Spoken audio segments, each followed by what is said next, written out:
नमस्कार। प्रादेशिक समाचार के साथ मैं पूनम किरकेट्टा। पहले मुख्य समाचार। केंद्रीय शिक्षा मंत्री धर्मेंद्र प्रधान ने नागरिकों से विकसित भारत का लक्ष्य प्राप्त करने में राष्ट्रीय पाठ्यक्रम रूपरेखा के लिए नागरिक सर्वेक्षण में भाग लेने का किया आग्रह। राष्ट्रीय मानवाधिकार आयोग के अध्यक्ष और सदस्य रांची में 53 केस की सुनवाई। अवैध खनन के दौरान हादसे में मृतक के आश्रित को भी मुआवजा देने का दिया आदेश।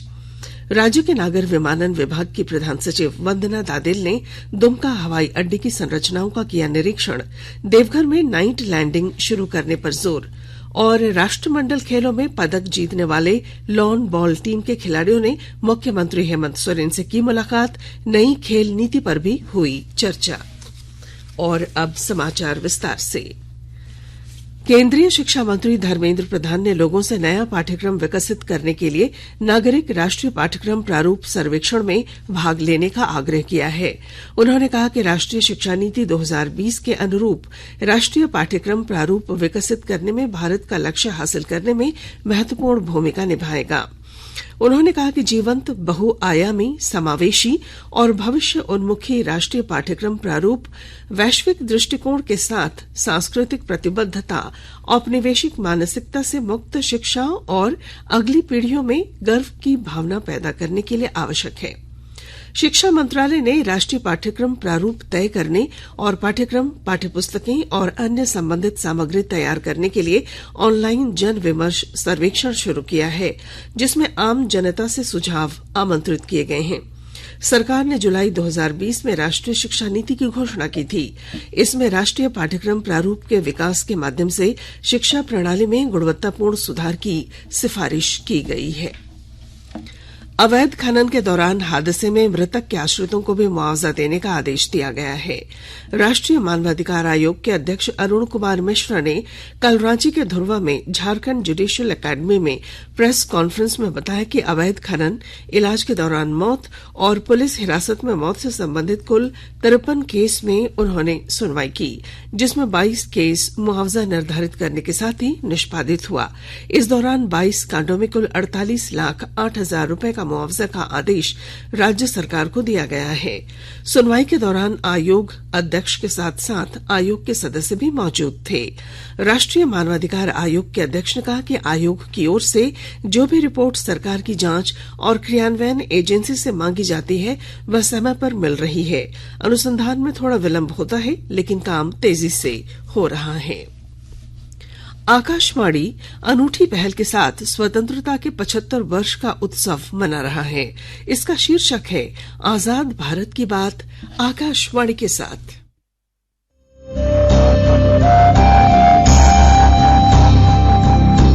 आजाद भारत की बात आकाशवाणी के साथ। स्वतंत्रता के 75 वर्ष का उत्सव, जीवंत यात्रा की स्मृतियां, स्वतंत्र भारत की उपलब्धियां और कुछ रोमांचक पल। तो आप भी जुड़िए और सुनना न भूलें। 15 अगस्त से प्रतिदिन हमारे FM गोल्ड 100.1 और दूसरे चैनलों पर आजाद भारत की बात आकाशवाणी के साथ।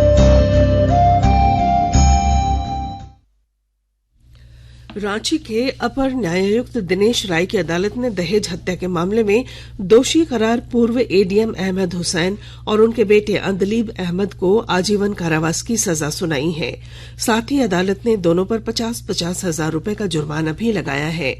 अभियुक्तों पर दहेज के लिए शाइस्ता हसमत नामक महिला की हत्या का आरोप है।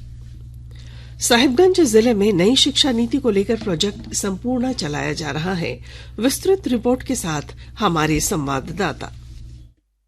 साहिबगंज जिले में नई शिक्षा नीति बच्चों के समग्र विकास को लक्षित कर अनेक पहलुओं को समाहित करने के लिए चलाया जा रहा है प्रोजेक्ट संपूर्ण। विद्यार्थियों के सामाजिक और भावनात्मक रिश्तों को मजबूती प्रदान कर आ रही चुनौतियों का सामना कर विपरीत परिस्थितियों से निपटने में सहयोग करने के उद्देश्य से प्रोजेक्ट संपूर्ण शुरू किया गया है। जिला स्तरीय प्रोजेक्ट संपूर्ण के तहत PLC यानी प्रोफेशनल लर्निंग कम्युनिटी कार्यक्रम में शिक्षकों और विद्यार्थियों के बीच सामंजस्य स्थापित कर विभिन्न समस्याओं का समाधान किया जाता है। इसके लिए यह आवश्यक है कि शिक्षक पहले अपने आप को मानसिक, सामाजिक और भावनात्मक रूप से तैयार हों, फिर बच्चों को मानसिक और सामाजिक विकास में भावनात्मक रूप से सम्मिलित करें। साहिबगंज जिला के शिक्षा अधीक्षक राजेश पासवान ने बताया कि प्रोजेक्ट संपूर्णा शिक्षा, शिक्षक, विद्यार्थी और उनके भविष्य के बीच सेतु का कार्य करेगी। आनंद कुमार ओझा, आकाशवाणी समाचार, साहिबगंज। जेपीएससी और जेएससीए के पूर्व अध्यक्ष अमिताभ चौधरी का अंतिम संस्कार आज हरमू मुक्ते धाम में किया जाएगा। इससे पहले आज उनके शव को जेएससीए स्टेडियम में रखा जाएगा, जहां क्रिकेट जगत के लोग उनके अंतिम दर्शन करते हुए शोक सभा में शामिल होंगे। परिजनों के अनुसार अमेरिका से उनकी बहन के आने के बाद अमिताभ चौधरी का अंतिम संस्कार होगा। इधर मुख्यमंत्री हेमंत सोरेन ने कल दिवंगत अमिताभ चौधरी के अशोकनगर स्थित आवास पहुंचे। मुख्यमंत्री ने अमिताभ चौधरी के पार्थिव शरीर पर पुष्प चक्र अर्पित कर उन्हें श्रद्धांजलि दी। मुख्यमंत्री ने अमिताभ चौधरी के असामयिक निधन पर शोक व्यक्त करते हुए कहा कि वे झारखंड को अंतर्राष्ट्रीय पहचान दिलाने में उन्होंने अपनी महत्वपूर्ण भूमिका निभाई है। राज्य में क्रिकेट को आगे बढ़ाने में उनका योगदान महत्वपूर्ण रहा है। आकाशवाणी के ताजा तरीन समाचारों के लिए आप हमारी वेबसाइट newsonair.com पर लॉग ऑन कर सकते हैं। ताजा समाचार Twitter handle @AIR News Alerts और Facebook page all India radio news पर भी उपलब्ध है। आप प्रादेशिक समाचार एकांश के ट्विटर हैंडल @AIR News _ और फेसबुक, इंस्टाग्राम पेज तथा YouTube channel AIR News Ranchi पर भी हमारे बुलेटिन सुन सकते हैं। प्रादेशिक समाचार आप आकाशवाणी रांची से सुन रहे हैं और अब पेश हैं कोरोना से बचाव के कुछ संदेश।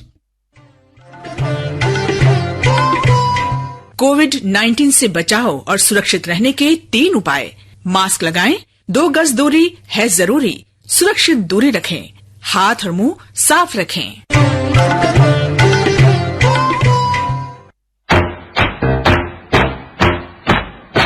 चलो मिलकर एक शुरुआत करें, चलो एक फैसला आज करें, मास्क नहीं तो टोकेंगे, कोरोना को रोकेंगे, चलो एक इरादा करते हैं, चलो एक वादा करते हैं, मास्क नहीं तो टोकेंगे, कोरोना को रोकेंगे।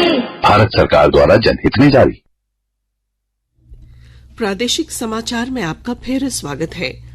दुमका से हवाई सेवा शुरू करने की तैयारियों को लेकर झारखंड के नागर विमानन विभाग की प्रधान सचिव वंदना दादेल कल नागर विमानन निदेशक कैप्टन SP सिन्हा और अन्य पदाधिकारियों के साथ दुमका पहुंची। श्रीमती दादेल ने दुमका एयरपोर्ट पर हाल के दिनों में कराए गए विकास और विस्तार कार्यों का जायजा लिया। दुमका उपायुक्त रविशंकर शुक्ला ने इन अधिकारियों को बताया कि दुमका हवाई अड्डे से छोटे यात्री विमान सेवा शुरू करने के लिए सभी आधारभूत संरचनाएं तैयार हो चुकी हैं। श्रीमती दादेल ने इन आधारभूत संरचनाओं का निरीक्षण किया। उपायुक्त ने उन्हें बताया कि रनवे की लंबाई बढ़ाने के लिए भू अर्जन हो चुका है और जल्द ही रनवे का विस्तार किया जाएगा। गौरतलब है कि कुछ दिन पहले ही यहां के रनवे का इंस्पेक्शन कोलकाता और रांची से आई विशेषज्ञों की संयुक्त टीम कर चुकी है। वहीं श्रीमती दादेल ने देवघर हवाई अड्डे का निरीक्षण कर यहां नाइट लैंडिंग की व्यवस्था शुरू करने की भी बात कही। गोड्डा के किसानों के लिए कृषि वैज्ञानिकों की ओर से जागरूकता अभियान चलाया जा रहा है। पेश है हमारे संवाददाता की एक रिपोर्ट। गोड्डा के ग्रामीण और कृषकों को जागरूक करने के उद्देश्य से गाजर खरपतवार को नष्ट करने का केंद्रीय अभियान कृषि विज्ञान केंद्र के वैज्ञानिकों द्वारा चलाया जा रहा है। इसी माह के 16 से 22 तारीख तक चल रहे इस अभियान में कृषकों को बताया जा रहा है कि इस वर्ष कम बारिश से सूखे की स्थिति है। ऐसे में खेतों में मोटे अनाज, दलहनी फसलें, कुल्थी वगैरह लगाकर अच्छी आमदनी की जा सकती है। जहाँ भी ऊपरी जमीन है वहाँ इन फसलों को लगाएं। हानिकारक खरपतवार को नष्ट कर दें। इन गाजर, घास, खरपतवार को उखाड़कर गड्ढे में डालें और नमक के घोल का छिड़काव कर नष्ट कर दें। गाजर घास में गोबर और केंचुआ डालकर अच्छा खाद भी बनाया जा सकता है। वैज्ञानिक रितेश दुबे ने बताया कि इस कम बारिश में गाजर घास काफी पैदा हो रहा है, जिसे नष्ट करना आवश्यक है। आकाशवाणी समाचार के लिए गोड्डा से मैं रंजन कुमार। खूंटी जिले के रिमिक्स फॉल में डूबने से कल एक युवक की मौत हो गई। डूबने वाले युवक की पहचान रांची के इटकी थाना क्षेत्र निवासी 27 वर्षीय आकाश मिंज के रूप में की गई है। वहीं दूसरी ओर सरायकेला थाना क्षेत्र की दुगनी नदी में नहाने के क्रम में एक व्यक्ति के बह जाने की सूचना है और 24 घंटे बाद भी उसकी तलाश जारी है। देवघर जिले के मोहनपुर प्रखंड के घुटिया बड़ा आसान पैक्स में 8,71,250 रुपए के गबन का मामला मोहनपुर थाने में दर्ज किया गया है। झारखंड राज्य खाद्य निगम दुमका के जिला प्रबंधक संजय दास के बयान पर दर्ज मामले में प्रखंड सहकारिता पदाधिकारी उदय कमल, जनसेवक कृष्ण देव पंडित और पैक्स अध्यक्ष अलाउद्दीन अंसारी को नामजद आरोपित बनाया गया है। प्रखंड सहकारिता पदाधिकारी, जनसेवक और पैक्स अध्यक्ष पर गबन का मामला दर्ज कर उन्हें गिरफ्तार करने की अनुशंसा की गई है।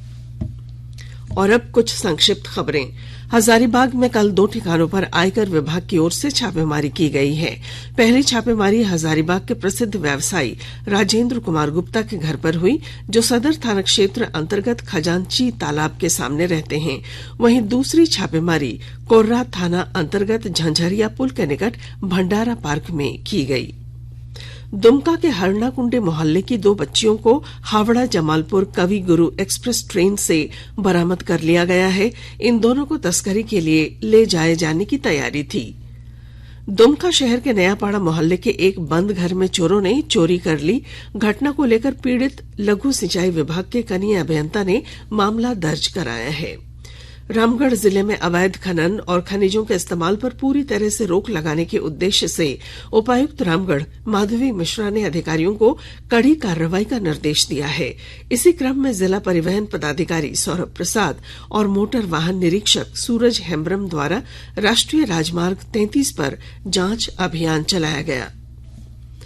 बर्मिंघम में आयोजित राष्ट्रमंडल खेल 2022 में भारतीय महिला और पुरुष लॉन बॉल टीम को पदक जिताने में महत्वपूर्ण भूमिका निभाने वाले झारखंड के खिलाड़ियों ने कल मुख्यमंत्री हेमंत सोरेन से मुलाकात की। भारतीय महिला लॉन बॉल टीम्स की खिलाड़ी रूपा रानी तिर्की, लवली चौबे और पुरुष लॉन बॉल टीम के खिलाड़ी दिनेश कुमार, चंदन कुमार सिंह और सुनील बहादुर ने मुख्यमंत्री के साथ राष्ट्रमंडल खेलों के अनुभवों को साझा किया। लॉन बॉल संघ के सचिव मधुकांत पाठक भी उपस्थित थे। इस दौरान नई खेल नीति पर भी चर्चा की गई। कोलकाता में 131वें डोरंट कप फुटबॉल टूर्नामेंट के आरंभिक मैच में मोहम्मडन स्पोर्टिंग ने पिछले विजेता गोवा एफसी को 3-1 से कल हरा दिया। कोलकाता के विवेकानंद युवा भारती क्रीड़ांगन में हुए मैच में गोवा एफसी ने पहला गोल किया, लेकिन मोहम्मडन स्पोर्टिंग ने बाद के हाफ में जोरदार प्रदर्शन करते हुए 3 गोल किए। इस जीत से ग्रुप ए में मोहम्मडन स्पोर्टिंग को 3 अंक मिल गए हैं। और अब अंत में अखबारों की सुर्खियां। राज्य से प्रकाशित होने वाले लगभग सभी अखबारों ने अमिताभ चौधरी के निधन की खबर को प्रमुखता से प्रकाशित किया है। प्रभात खबर ने लिखा है, एक दिन पहले तिरंगा फहराया, मंगलवार को मॉर्निंग वॉक के बाद हार्ट अटैक से मौत। दैनिक भास्कर की सुर्खी है, क्रिकेट के अमिताभ नहीं रहे।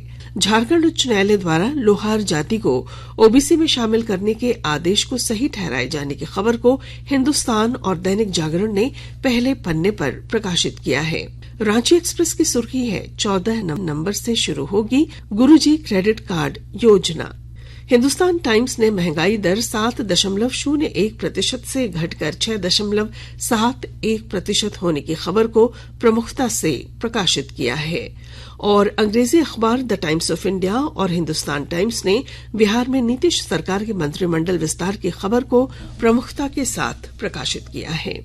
और अब अंत में मुख्य समाचार एक बार फिर।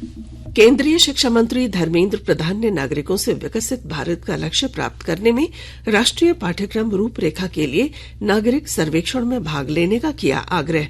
राष्ट्रीय मानवाधिकार आयोग के अध्यक्ष और सदस्य रांची में 53 केस की सुनवाई। अवैध खनन के दौरान हादसे में मृतक के आश्रित को भी मुआवजा देने का दिया आदेश। राज्य के नागर विमानन विभाग की प्रधान सचिव वंदना दादेल ने दुमका हवाई अड्डे की संरचनाओं का किया निरीक्षण। देवघर में नाइट लैंडिंग शुरू करने पर जोर।